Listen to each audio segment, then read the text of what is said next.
सवाल है मेरे। मैं एसपी साहब या डीएम साहब का सम्मान करता हूं। हमारी सरकार लगातार, चूंकि कई चीज़ों में बीजेपी जिसकी साजिश रहती है वो लगातार बदनाम करने की साजिश बीजेपी के द्वारा किया जाता है हमेशा। अब यदि मैं उत्तर प्रदेश में देखूं पुलिस की ज्यादती को, तो दुनिया में जितनी ज्यादती उत्तर प्रदेश की पुलिस ने की है उतनी ज्यादती दुनिया में किसी ने नहीं की है। किसी ने नहीं की है दुनिया की घटना में। यदि जुल्म की इंतहा होगी तो उत्तर प्रदेश की पुलिस, जोगी जी की पुलिस दुनिया में सबसे ज्यादा जुल्म किया है। यहाँ एक परिस्थिति जन घटना घटती है, लेकिन मेरा सवाल इसमें बहुत क्लियर है कि 20 दिनों से ये लगातार कि पहले से ही जनता के द्वारा अनाउंसमेंट थी, पहले से दिया गया था और उस दिन पहले से कार्यक्रम थे, तो पुलिस ने सक्रियता या प्रशासन ने पहले से वहाँ पर वज्रभान से लेकर के पानी से लेके पूरी व्यवस्था आपने क्यों नहीं कर रखा था, जबकि यह था कि हम बिजली के सवाल पर हम प्रदर्शन करेंगे। जो बिजली हम जब तक थे तब तक आत्मनिर्भर थी और आज नहीं है, तो क्या बिजली के मुद्दों पर भी हम पर लाठी गोली चलेगी? एक तो यह सवाल है। दूसरा, क्या आपको खबर पहले से नहीं थी? क्या ये अटेंडम था या किसी ने साजिश कैसे रचेगी? जब लोग पहले से खबर है, पर्चा बट रही है, तो इसमें कोई अदतन साजिश नहीं है, बिल्कुल नहीं है। आम जनता आए थे, इसमें सवाल नहीं उठता है कि कोई रिवॉल्वर लेके आने का। रिवॉल्वर लेके आप देखे होंगे कि कोई हाथ में रिवॉल्वर नहीं है, कोई सामान नहीं है, और बस एक डायलॉग तैयार कर लिया गया, वो आ रहा गया है, एक आदमी को मार के भाग गया। यदि मैं आपकी बात मान लूं कि वह एक आदमी को मार के भाग गया, तो खुर्शीद को किसने मारा? यदि आप कह रहे हैं कि सोनू शाह के को गोली उसने मारी, मैं कह रहा हूं कि नहीं, कोई गोली, उनके हाथ में कोई रिवॉल्वर नहीं है। उसकी जांच पूरी तरीके से, मैं न्यायिक जांच चाहता हूं। यदि सही माने में पुलिस हमारी कटिहार की जस्टिस चाहती है, तो वो न्यायपालिका से न्यायिक जांच की मांग वो कर दे। मैं चाहता हूं या गठबंधन के जो सबसे बड़े अभी साथ में रहने वाले माले हैं, वो भी न्यायिक जांच चाहते हैं। मैं भी न्यायिक जांच चाहता हूं। बिल्कुल आप जांच करा लीजिए। यानी लोग पहले, मेरा बिल्कुल उसमें है कि कौन गोली, क्या माथे में 303 की गोली है, क्या माथे में किस रिवॉल्वर की गोली है? पुलिस के पास जो रिवॉल्वर है वो बिल्कुल अलग है,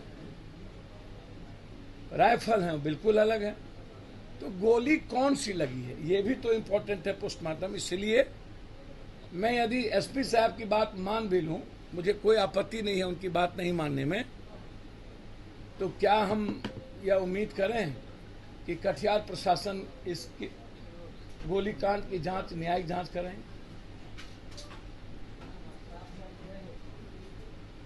क्या सरकार मृतक को 50-50 लाख रुपया देंगे?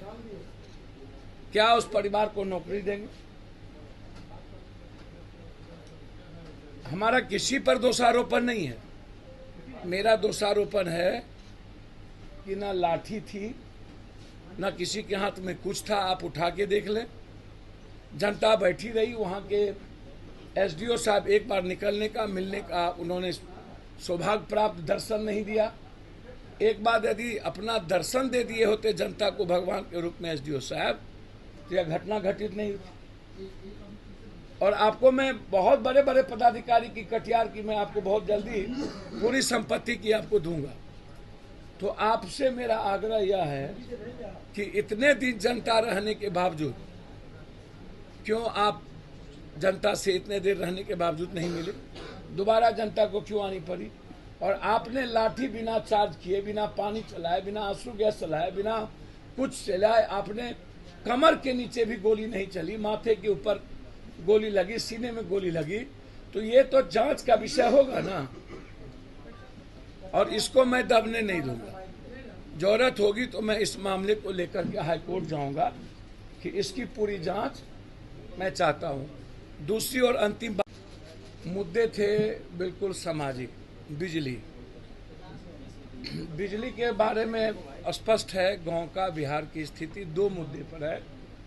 एक है जो बिजली की कटौती लगातार हो रही है हमेशा, और वो कटौती मुझको लगता है कि मैं समझता हूँ कि 3 से 4 घंटा ही गांव को बिजली मिल रही है।